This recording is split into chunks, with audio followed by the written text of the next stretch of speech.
Hey friends, and welcome to your next video in your You Can Yoga 2 Yoga Fundamentals. And today we're going to be talking about downward facing dog. So you see downward facing dog a lot. It's probably going to be in every yoga class that you ever go to. And some people really like it. It is considered a resting pose, but it's definitely one of those that, especially when you're a beginner, is not very restful. It requires a lot of strength in the upper back and the shoulders. And especially if you don't have your alignment right, it can be downright painful. So let's take a look at this pose. So the traditional version of down dog, you're gonna plant the hands and we pull the hips up. Looks a little something like this, okay? So this is a version of down dog. This is my version of down dog that I do at home. But of course, I built up to this. So where we start in our down dog is with our chair. So I'm gonna take the chair and bring the back of the chair toward me. And we're gonna bring the knife edges, the pinky edges of the hands to the back of the chair. So we're gonna make that same basic shape with the chair. So if it's just too much weight in the beginning on your hands and wrists and arms, this is where we start. Building that strength in the upper body. Getting that alignment. So see how it feels. Keep the knees bent. Tuck the belly in, just like we're doing our down dog on the floor. You can also do this same thing up against a wall. And then from there, you can turn the chair around so you're getting a little bit lower, right? So it's going to be a little more weight. And we gradually build our strength and build our dog until we're ready to hit the floor. Cool? Cool. All right. So when we come down to the floor, one of the first things we have to do is externally rotate the elbows.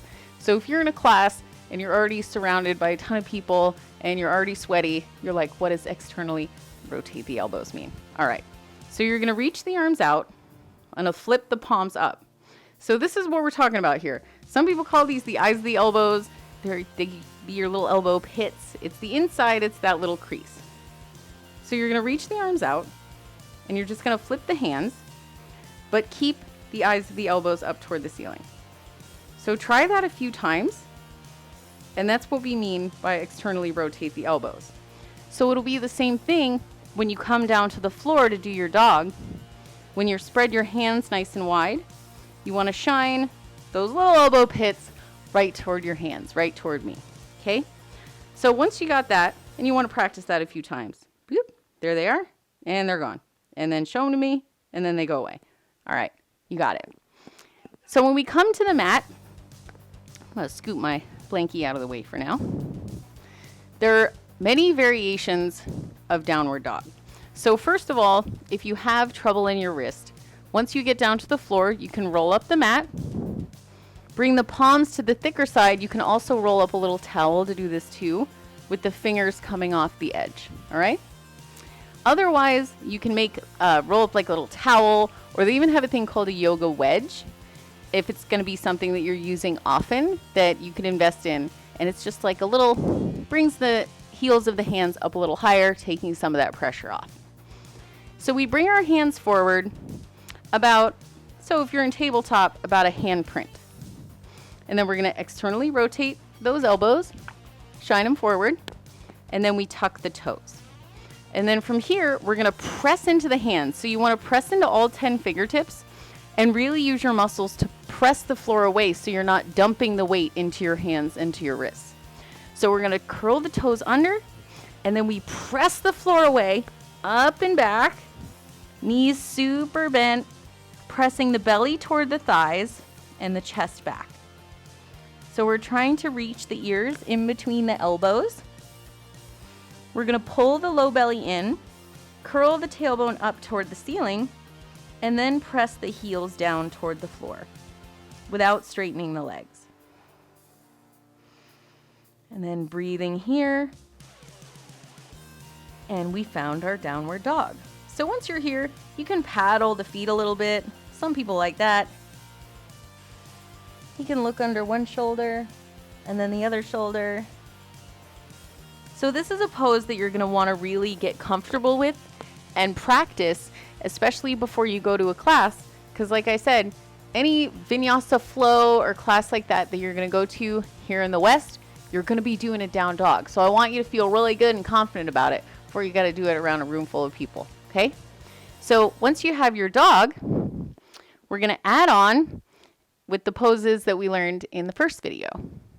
So spreading those fingers wide, gripping into the mat, rotating those little elbow pits forward, tuck the toes, press up and back, downward facing dog. Take a big in-breath here, and then we're going to exhale, bring the knees down, tabletop pose. Inhale in your table, and then exhale, press back, child's pose. Inhale, tabletop pose. Exhale, tuck the toes, downward facing dog. And let's do that again. So we inhale here.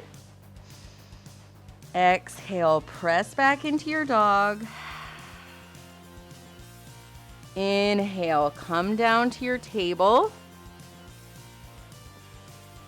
Exhale, child's pose. Inhale, table. Exhale, child's pose. And one more time. Take a big inhale here.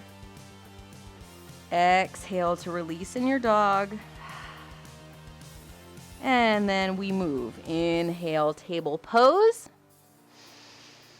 Exhale, child's pose. Inhale, table. Tuck those toes. Press up and back. Downward dog. Awesome. Nice job. And you can do that sequence as slow or as fast as you'd like. And remember, if you're like inhaling when I'm saying exhale, or if you're going up when I'm going down, don't stress it. Remember, this is the one place in your life where you don't need any kind of stress in your yoga practice. That's why we're here. So don't worry about that small stuff. Worry about keeping yourself safe and strong and comfortable. And I'll see you in video 3. Thank you so much.